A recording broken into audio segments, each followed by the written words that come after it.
नमस्कार जय जगन्नाथ यात्रा दरबार चैनल रे आपण मानकु स्वागत।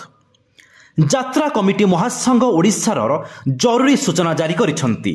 यात्रा कमिटी महासंघ ओडिशा केन्द्रापड़ा जिलार समस्त यात्रा कमिटी बंधु मानकु नै जिलार किछि व्यक्ति विशेष को दायित्वभार दिया जाइथिला। कमिटी मानकर कौनसी असुविधा हेले प्रथमे जिलार सभापति को जणाइबे। जिलार सभापति समस्यार समाधान करिवे। जदि सेथिरु विफल हुअंती तेबे राज्यर कर्मकर्ता को जणाइबे।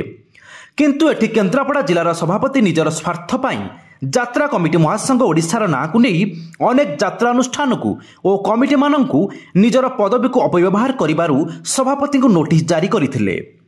यात्रा कमिटी महासंघ ओडिशार कर्मकर्ता माने एवं 7 दिन समय देइथिले, किंतु केन्द्रापड़ा जिलार सभापति किछि उत्तर मिली नथिला। आज यात्रा कमिटी महासंघ ओडिशा तरफरु पुणी एक नोटिस जारी करिसंती। केन्द्रापड़ा जिलार सभापति दायित्व थाई निजर पदवी को अपव्यवहार करिथिबारु तांकु बहिष्कार करा जाइछि। एही बळी सूचना मिलिछि एवं खूब शीघ्र केन्द्रापड़ा जिले नूतन सभापति दायित्व यात्रा कमिटी महासंघ ओडिशा तरफरु चयन करा जिवो। खूब शीघ्र आमे आपण मानकु समस्त अपडेट नि आसुछु। यात्रार टिकिनिकी खबर जानिबा पई आम यात्रा दरबार यूट्यूब चैनल को सब्सक्राइब, लाइक एवं शेयर करंतु। वीडियो केमि लागुछि कमेंट माध्यम रे मतामत दियंतु। रहउछि जय जगन्नाथ, जय कला, धन्यवाद।